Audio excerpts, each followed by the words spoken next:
Hola, ¿qué tal? Espero que se encuentren todos muy bien. El día de hoy vamos a ver en esta sesión los parámetros a evaluar en un cromatograma.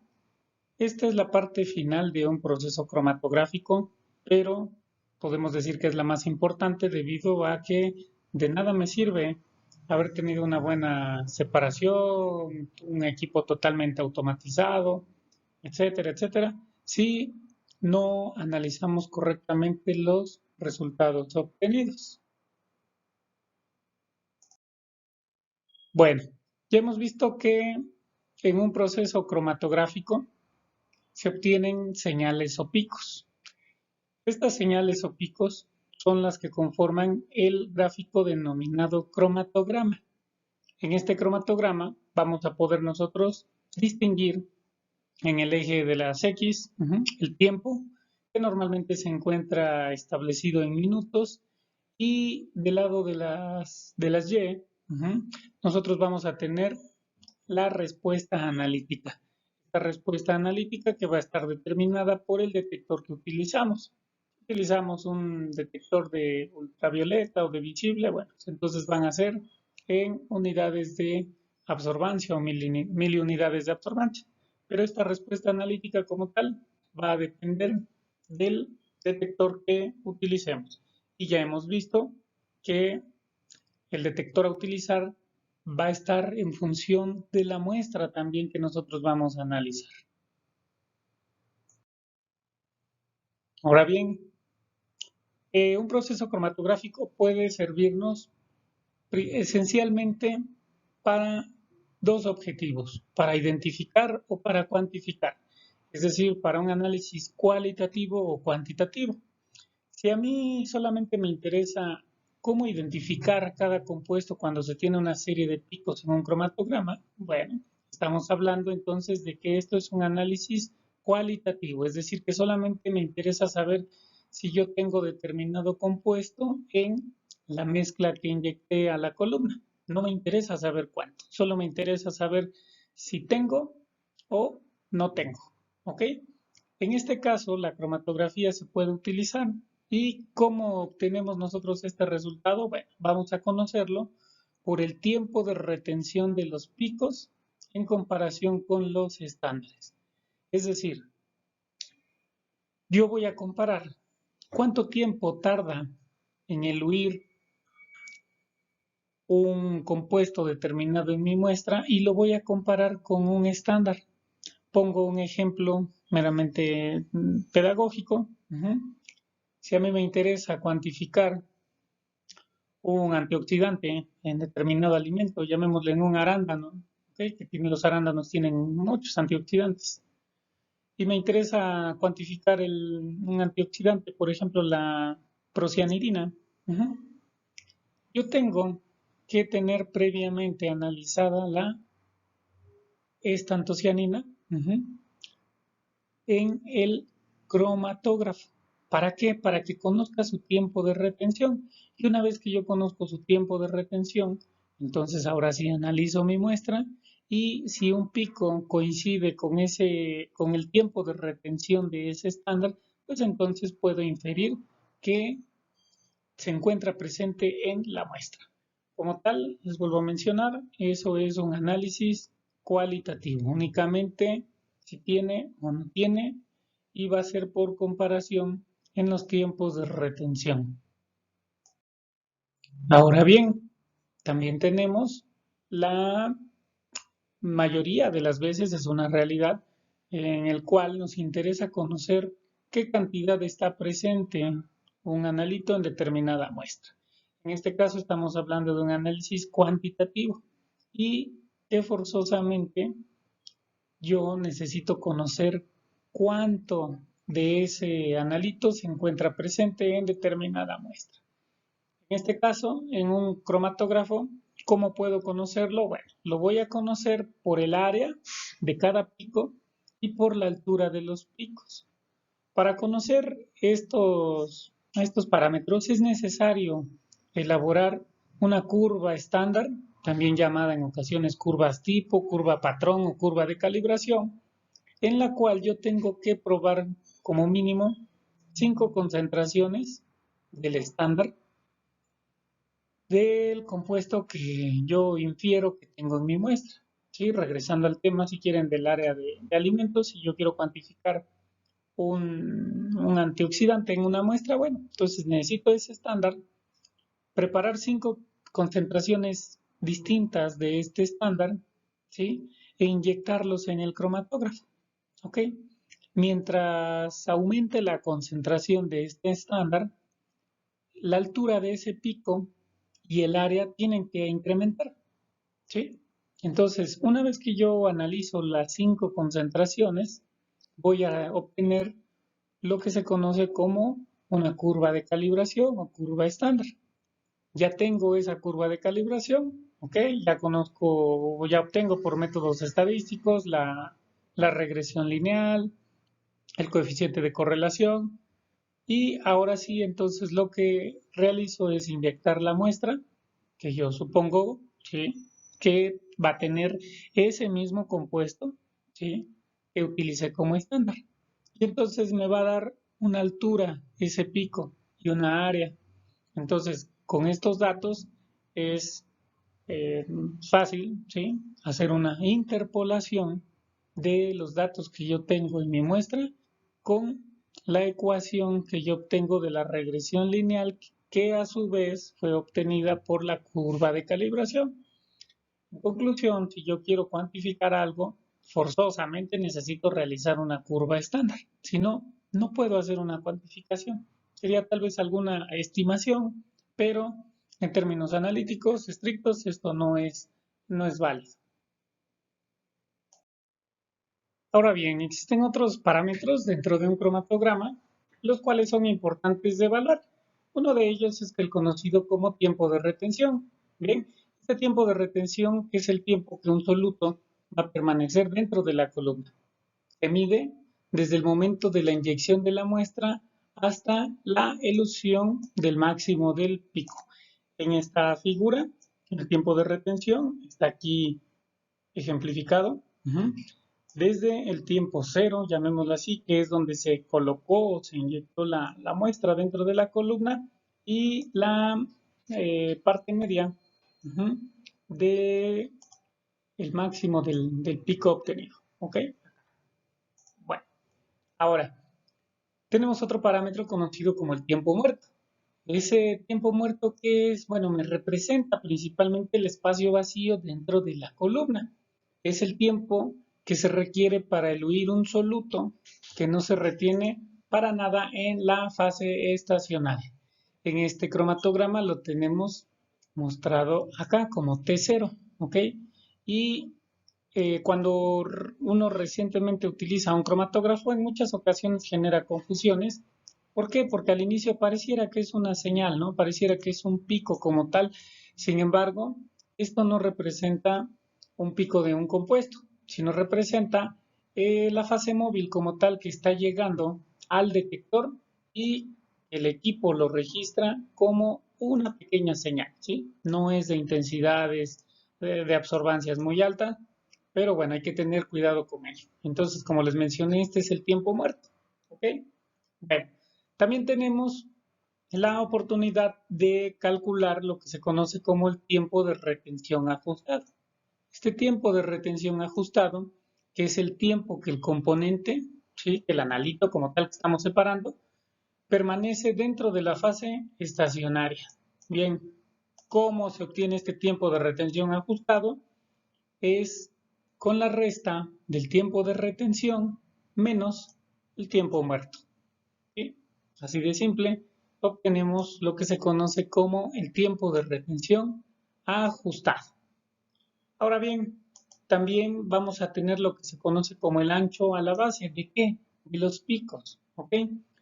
Este ancho de la base representado acá en este cromatograma, ¿sí? Como W, ¿qué es? Es la porción de la línea base donde intersecan las tangentes al pico. ¿Sí? Tradicionalmente es utilizado en el cálculo de la eficiencia de un sistema, ¿sí? De un sistema de separación, y estamos hablando de un sistema cromatográfico. Ahora, también tenemos el ancho a la mitad de la altura del pico, ¿sí? Acá se los estoy subrayando. Esto se utiliza ¿sí? Muchísimo. ¿Para qué? Para poder evaluar la eficiencia del sistema porque está directamente relacionado con los platos teóricos. Estos platos teóricos, que es un término muy utilizado en cromatografía en columna y que hace referencia precisamente a la eficiencia de un sistema, es decir, al que también me separa los componentes, tanto la columna como evidentemente el sistema. Vamos a ver en las siguientes diapositivas un poco más acerca de qué son estos platos teóricos. Ahora bien, hablando de eficiencia de la columna y de resolución, como les mencionaba, es que se utiliza el concepto de plato teórico y se define este como la sección teórico-transversal en la cual se realiza el equilibrio de partición durante el flujo de fase móvil. Cuanto mayor sea el número de platos teóricos, mayor será la eficiencia de la columna, ¿sí? En otras palabras, la teoría de los platos teóricos considera que una columna cromatográfica va a estar constituida por una serie de capas estrechas, ¿sí? O sí, pequeñas, pero contiguas, ¿sí? Y a cada una de esas capas se le denomina plato teórico, que al final es un espacio hipotético, ¿ok? En estos platos teóricos se establece el equilibrio de distribución de cada soluto entre la fase móvil y la fase estacionaria. Podemos definir entonces con estas palabras que un plato teórico es la longitud de una columna en la que el soluto va a experimentar un equilibrio completo entre las dos fases, es decir, entre la fase móvil y la estacionaria. Cuanto más platos teóricos formen una columna o tenga una columna, mayor va a ser su eficacia. O lo que es lo mismo también, cuanto menor sea la altura de cada plato teórico, mayor va a ser la eficacia. ¿Por qué? Porque a un menor tamaño de plato teórico van a caber más platos teóricos dentro de la columna. Y entonces esto me va a favorecer una mejor eficiencia como tal de la columna y de todo el sistema. Sí. El número como tal de platos teóricos, que nos dice acá, mide la capacidad de la columna para separar los componentes. No mide como tal la retención de los mismos, sino me habla de una separación. Y acuérdense que en esencia eso es cromatografía, ¿sí? Aunque se puede cuantificar, pero en esencia el método fue desarrollado para una separación. La eficiencia o el número de platos se puede observar directamente a partir del cromatograma observando la agudeza de los picos. El número de platos teóricos se puede calcular de acuerdo a esta ecuación, ¿ok? Donde n es el número de platos teóricos, L es la longitud de la columna y H es la altura de cada plato, ¿ok?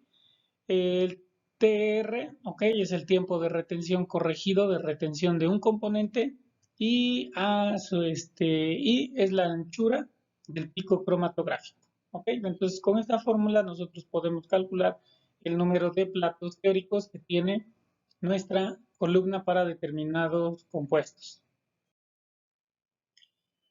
Para que se entienda un poco más este término de platos teóricos, les pongo esta imagen, ¿ok? En la cual nos dice, supongamos, ¿sí? Que la columna cromatográfica es una serie de etapas separadas donde va a ocurrir un equilibrio entre el analito, la fase estacionaria y el gas de arrastre. Bueno, aquí la figura está relacionada a una cromatografía de gases, pero estamos hablando de una cromatografía de líquidos, entonces como tal, en lugar del gas de arrastre viene siendo la fase móvil que va a ser un líquido. ¿Okay? Entonces, cada etapa de equilibrio, ¿ok?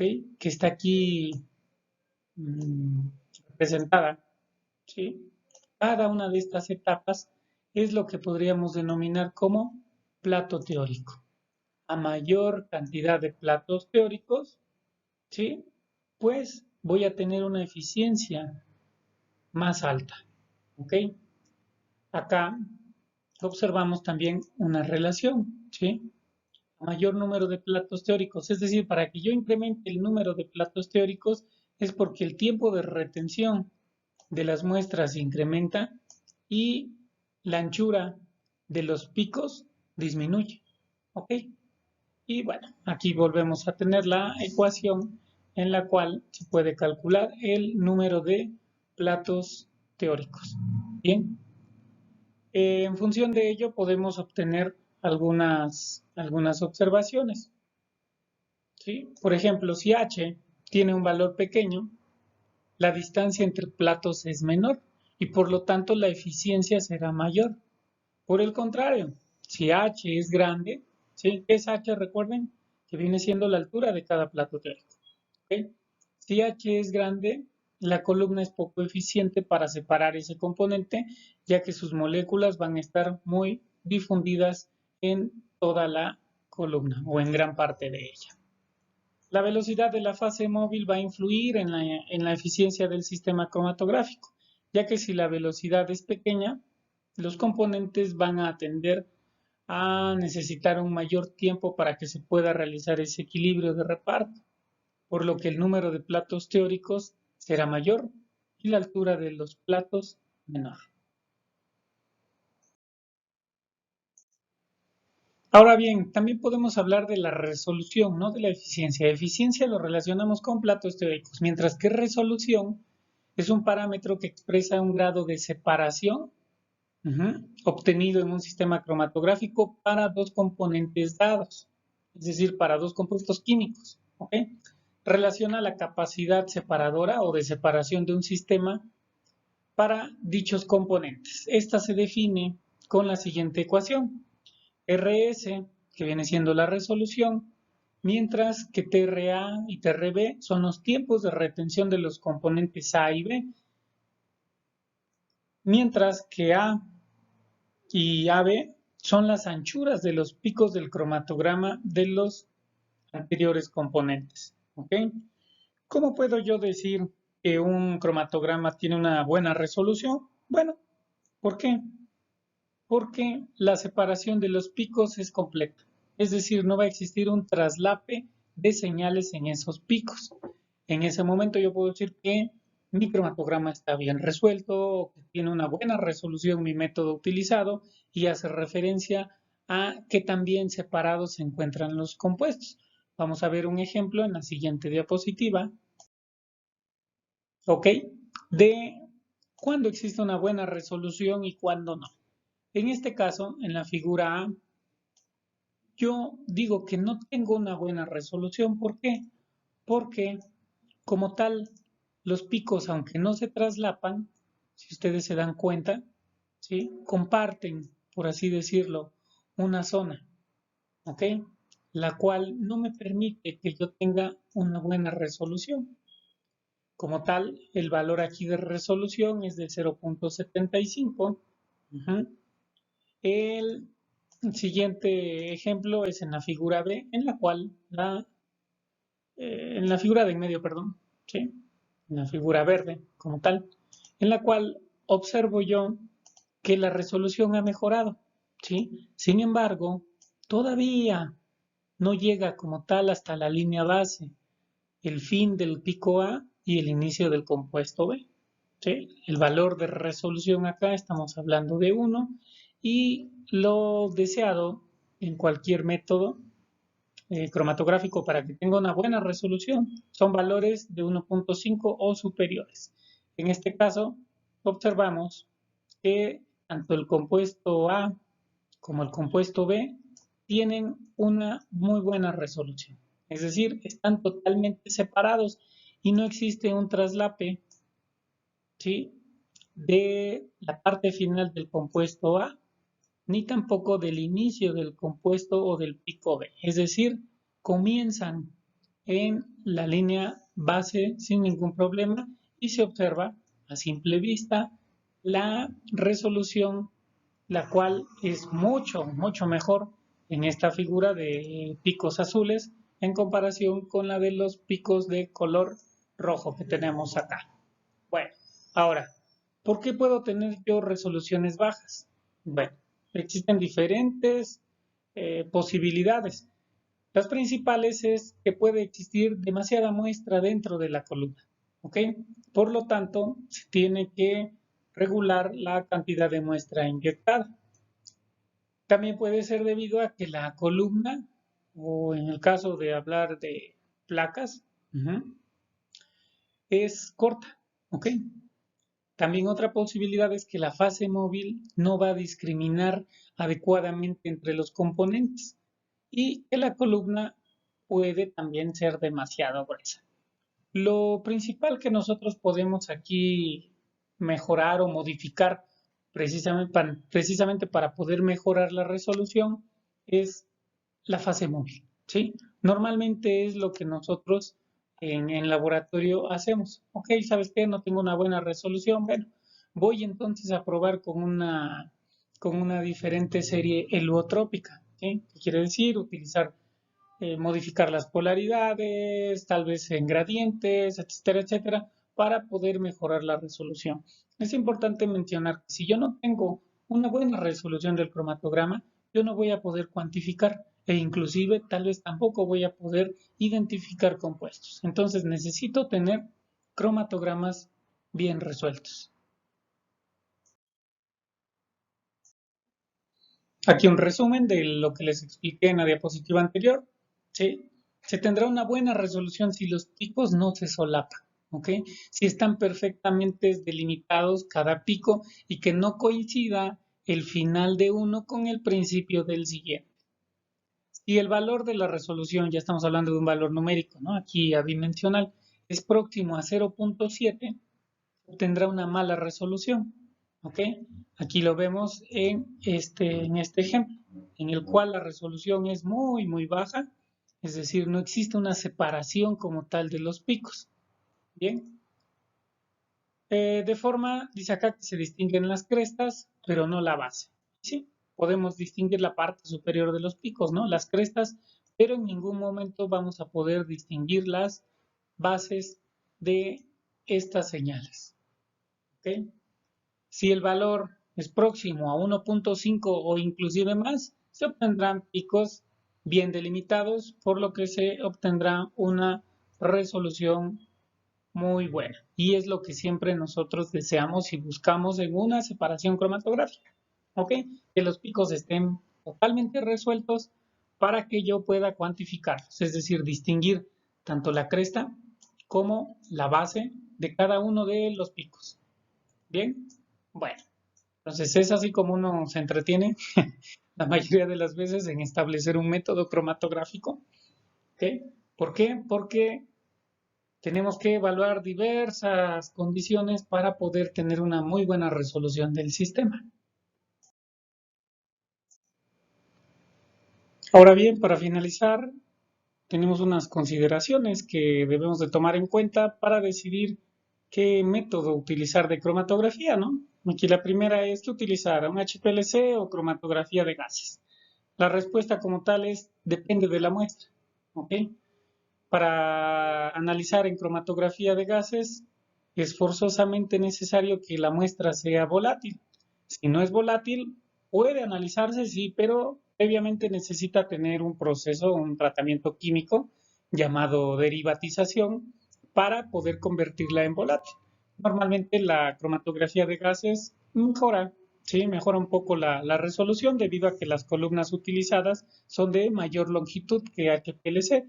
Sin embargo, muchísimos métodos o normas a nivel nacional e internacional establecen métodos de HPLC. En realidad no presenta alguna ventaja o desventaja, sino dependerá principalmente de la muestra a analizar.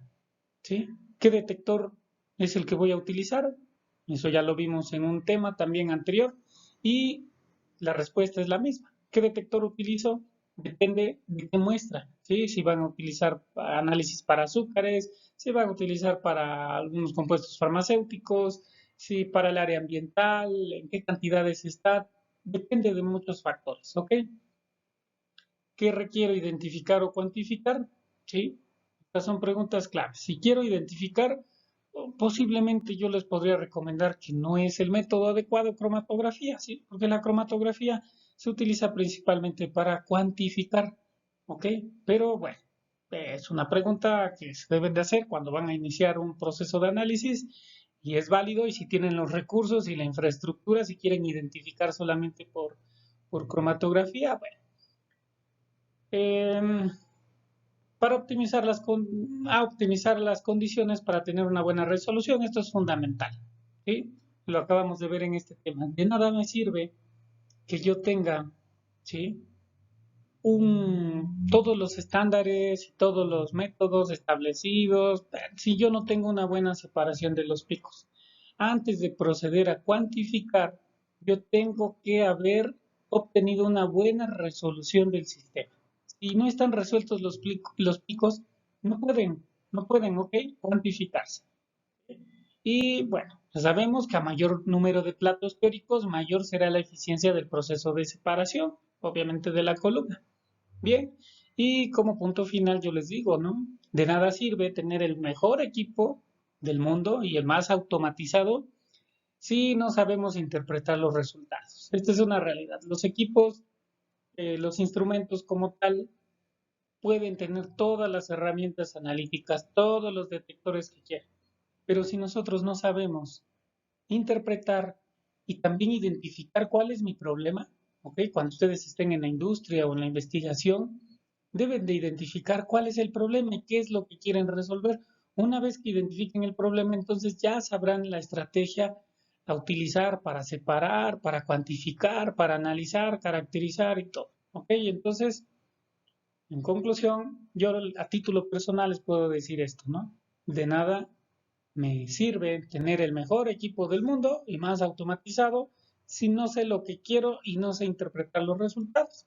Y eso, bueno, por naturaleza un químico lo puede hacer muy bien o lo debe de hacer muy bien, pero también es de interés para los ingenieros en el área técnica como tal, sí, ingenieros en alimentos, en biotecnología, ingeniería química, etcétera, etcétera, que conozcan la interpretación de estos resultados de cromatografía, el cual les puede servir mucho en su vida profesional.